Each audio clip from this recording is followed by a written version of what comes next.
Praise the Lord. I greet you very good morning in the precious name of our Lord and Savior Jesus Christ. మన ప్రభువును రక్షకుడైన యేసుక్రీస్తు నామంలో మీ అందరికీ శుభాలు తెలియచేస్తున్నాను. ఎలా ఉన్నారు? మీరంతా బాగున్నారా? మీకోసం ఎల్లప్పుడూ ప్రార్థన చేస్తున్నాను. I wish you very happy friendship day. ఈరోజు దేవుని వాగ్దానం ధ్యానం చేద్దాం. చూడండి, సామెతల గ్రంథము 17వ అధ్యాయము 17వ వచనము.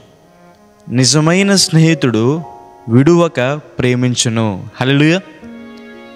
కొంతమంది ధనముంటే స్నేహం చేస్తారు, కొంతమంది బలం ఉంటే స్నేహం చేస్తారు. ఒక ఆయన ఇలా అంటారు, friendship must be valuable but not be costly అని. స్నేహం అనేది విలువైన దానిగా ఉండాలి కానీ ఖరీదైన దానిగా ఉండకూడదంట. చాలామంది స్నేహం డబ్బు మీదో, ధనం మీదో, అందం మీదో, కులం మీదో ఆధారపడుతుంది. అది నిజమైన స్నేహం కాదు. బైబిల్ సెలవిస్తుంది, క్రీస్తు ప్రభువు నిజమైన స్నేహితుడని. ఆయన సర్వశక్తిమంతుడు, పరిశుద్ధుడు, సకల సంపన్నుడు అయినప్పటికీ కూడా దేవుడు మనల్ని ప్రేమించాడని, మనతో స్నేహం చేయాలనుకుంటున్నాడని. మనం ఇంకా పాపులుగా ఉన్నప్పటికీ కూడా, ఇంకా మనం దేవునికి ఇష్టంగా బ్రతకలేనప్పటికీ కూడా దేవుడు మనతో స్నేహం చేయాలనుకుంటున్నాడని. బైబిల్లో కొంతమందిని దేవుడు నా స్నేహితులు అని పిలిచాడు. అబ్రహాముని దేవుడు నా స్నేహితుడా అని పిలిచాడు. మోషే గారిని దేవుడు స్నేహితుడా అని పిలిచాడు. దేవుని శిష్యుల్ని 12 మందిని కూడా క్రీస్తు ప్రభు వారు స్నేహితులు అని పిలిచాడు. ఒక స్నేహితుని కోసం ప్రాణం పెట్టిన వారి కంటే ఎక్కువగా ప్రేమించిన వారు ఎవరో కూడా లేరని. దేవుడు మనకి స్నేహితుడైతే ఆయన మనల్ని ఎంతలా ప్రేమించాడు. దేవుడు పరలోక రాజ్యాన్ని విడిచిపెట్టి మన కోసం ఈ లోకానికి వచ్చి ప్రాణం పెట్టే ఎంతలా దేవుడు మనల్ని ప్రేమించాడని. ప్రాణ స్నేహితుడైన దేవునితో మనకి స్నేహం ఉండడం ద్వారా మనకు కలిగే లాభం ఏంటి? మొదటిగా దేవుడు మనల్ని ఎప్పుడూ కూడా విడిచిపెట్టడని.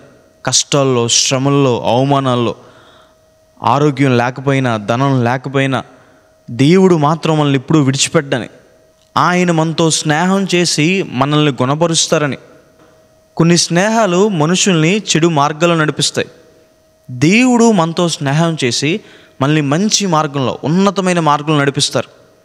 క్రీస్తు ప్రభువుని ఫ్రెండ్ ఆఫ్ సిన్నర్స్ అని పిలిచారు, పాపుల స్నేహితుడు అని పిలిచారు. క్రీస్తు ప్రభు వారు పాపులతో స్నేహం చేసింది వారిని గుణపరచడానికి, వారిని పవిత్రపరచడానికి. దేవునితో స్నేహం మనకి ధన్యకరం, మనకి ఆశీర్వాదకరం. దేవుడు మనతో స్నేహం చేసి మన మీద ఉన్న భారాలు తీసేస్తారని. ఈ లోకంతో స్నేహం మన మీద ఎన్నో రకాలైన భారాలు పెడుతూ ఉంటుంది, కానీ దేవుడు మన మీద ఉన్న ప్రతి భారం తీసివేస్తాడని. ప్రయాసపడి భారం మోయిచున్న సమస్త జనులారా నా యొద్దకు రండి, మీకు విశ్రాంతి కలగజేస్తాడన్న దేవుడు. ఆయనతో మనం స్నేహం చేసినప్పుడు ఆయన మన ప్రతి భారాన్ని తీసివేస్తాడని.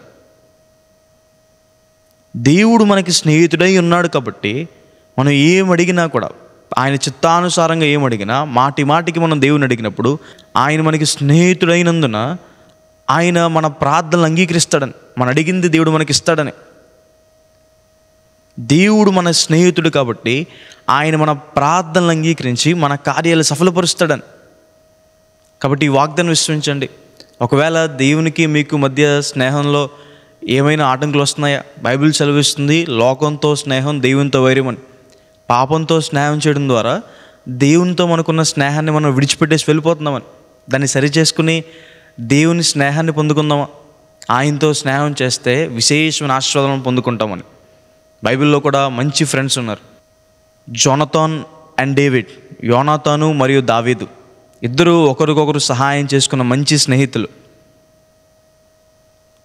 యోనాతాన్ ఏమో దావీదు గారిని సౌలు నుంచి కాపాడతాడు, సొంత తండ్రి నుంచి. అలాగే దావీదు గారు రాజు అయిన తర్వాత యోనాతాను కుటుంబాన్ని చూసుకుంటాడు. షడ్రక్, మేషక్, అబేద్నెగో మంచి స్నేహితులు కలిసి దేవుని కోసం అగ్నిగుండానికైనా వెళ్ళడానికి సిద్ధమైపోయారు.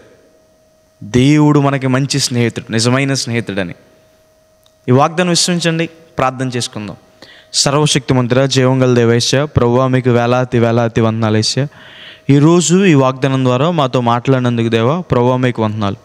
ప్రియులు ఎంతమంది అయితే ఈ వాగ్దానం వీక్షించారో వారి జీవితంలో మేలు చేయండి, కృపను గురించండి. సహాయం చేయమని దేవా, వారి ప్రతి అవసరం తీర్చమని దేవా.